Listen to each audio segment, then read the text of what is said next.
وہ کون تھا جسے امریکی CIA نے عراق کا صدر بنایا؟ وہ کون تھا جس نے امریکہ کی مدد سے ایران پر حملہ کیا اور 10 لاکھ لوگ شہید ہوئے؟ کون تھا جس نے کویت پر حملہ کر کے 4200 لوگوں کو قتل کیا؟ جس نے حکومت سنبھالنے کے بعد اپنی ہی پارٹی کے 68 ممبرز کو غدار کا نام دے کر سرعام فائرنگ کروا کے قتل کر دیا؟ جس کے بیٹے سرعام شراب نوشی، عیش پرستی اور قتل کرتے لیکن ان کو کوئی پوچھنے والا نہ ہوتا؟ یہ کوئی اور نہیں جسے آپ اور ہم بچپن سے ہیرو سمجھتے آ رہے ہیں، وہ صدام حسین تھا۔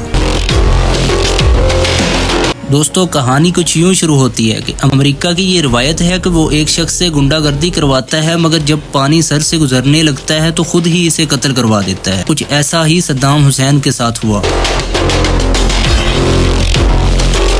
صدام حسین 28 اپریل 1937 میں عراق کے ایک چھوٹے سے گاؤں میں پیدا ہوئے۔ ان کے والد کا انتقال ان کے پیدا ہونے سے پہلے ہی ہو گیا۔ 13 سال کی عمر میں یہ گھر سے بھاگ کر اپنے ماموں کے ہاں چلے گئے۔ اس وقت ان کے ماموں کا تعلق عراق کی ایک چھوٹی سی پولیٹیکل پارٹی باتھ پارٹی سے تھا۔ صدام حسین نے پڑھائی چھوڑ کر 1957 میں باتھ پارٹی جوائن کر لی۔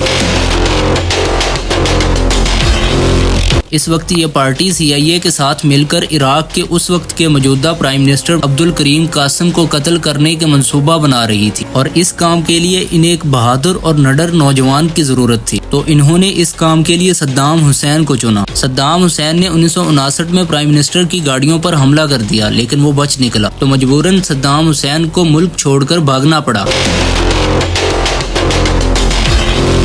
1964 میں ان کی پارٹی کی حکومت آئی تو عراق واپس آئے۔ واپس آتے ہی صدام حسین نے اپنی طاقت بڑھانا شروع کر دی۔ اپنی پارٹی کے پرائم منسٹر کو واپس آنے سے پہلے ہی قتل کروا دیا، اور صدر ایک بوڑھا آدمی تھا۔ چنانچہ 16 جولائی 1979 کو صدام حسین نے صدر البکر کو ہٹا کر حکومت سنبھال لی۔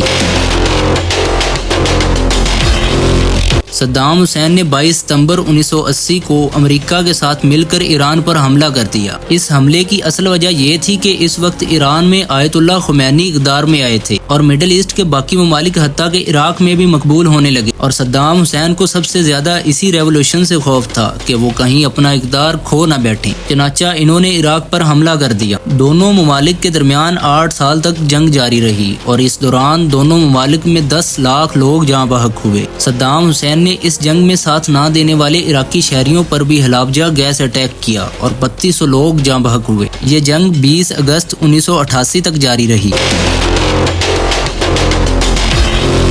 اس جنگ سے صدام حسین کو بھاری نقصان ہوا، اور اس نے دوسرے ممالک سے قرضہ لیا۔ چنانچہ جب حالات ٹھیک ہوئے تو کویت نے صدام حسین سے قرضہ واپس مانگا، تو اس نے صاف انکار کر دیا۔ اس کے بدلے میں کویت نے اپنی تیل کی سپلائی بڑھا دی، جس کی وجہ سے عراق کا تیل سستا جانے لگا۔ تو صدام حسین نے کویت کو دھمکی دی، لیکن وہ باز نہ آیا۔ چنانچہ صدام حسین نے 1990 میں کویت پر حملہ کر کے اس پر قبضہ کر لیا۔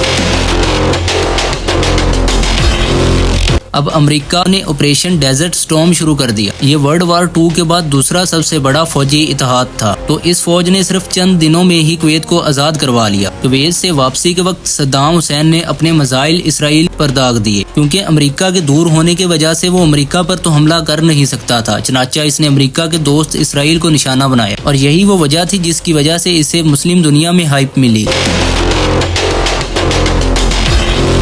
اس کے علاوہ جب صدام حسین نے حکومت سنبھالی تو 1979 میں اپنی پارٹی کے 68 ممبرز کو غدار کا نام دے کر قتل کروا دیا، اور کچھ کو جیل میں بند کر دیا۔ اس کے علاوہ اس کے خلاف ملک میں جو کوئی بھی بات کرتا تو اسے قتل کر دیا جاتا، تو اس سے اس کا خوف اور دبدبہ ملک میں بڑھتا چلا گیا۔ صدام حسین کا بیٹا اودا صدام حسین، جس سے صدام حسین اپنے سارے کالے کام کرواتا تھا، یہ مہنگی سے مہنگی گاڑیاں رکھتا اور ملک میں جو دل چاہتا کرتا، کیونکہ یہ ملک اس کے باپ کا تھا۔ اب اس سب کے بعد صدام حسین امریکہ کے نشانے پر تھا۔ اب مسلم دنیا کی مدد کے لیے اس نے اسلام پر بات کرنا شروع کر دی اور مذہبی کام کرنا شروع کر دی، لیکن یہ سب بھی اسے امریکہ سے بچا نہ سکا۔ چنانچہ 2002 میں امریکی صدر جارج بش نے صدام حسین کا تختہ الٹنے کا اعلان کر دیا اور الزام لگایا کہ صدام حسین کے پاس تباہی مچانے والے ہتھیار ہیں۔ اگرچہ یہ بات ثابت نہ ہوئی، مگر 2003 میں امریکہ نے عراق پر حملہ کر دیا اور کچھ ہی دنوں میں صدام حسین کی 24 سالہ حکومت کو بکھیر دیا۔ صدام حسین فرار ہو گئے اور ان کی گرفتاری کے لیے آپریشن ریڈ ڈاؤن شروع کیا گیا اور 13 دسمبر 2003 کو انہیں اپنے پیدائشی گھر کے پاس ایک بنکر سے گرفتار کیا گیا۔ 30 دسمبر 2006 کو انہیں پھانسی دی گئی۔ دوستو، صدام حسین نے کچھ اچھے کام بھی کیے تھے، لیکن اس ویڈیو میں صرف وہ بتائے گئے ہیں جنہیں اب تک ہم سے چھپا کر رکھا گیا۔ اگر آپ ان پر بھی ویڈیو چاہتے ہیں تو کمنٹ میں ضرور بتائیے گا۔ آج کے لیے مجھے دیں اجازت، اللہ حافظ۔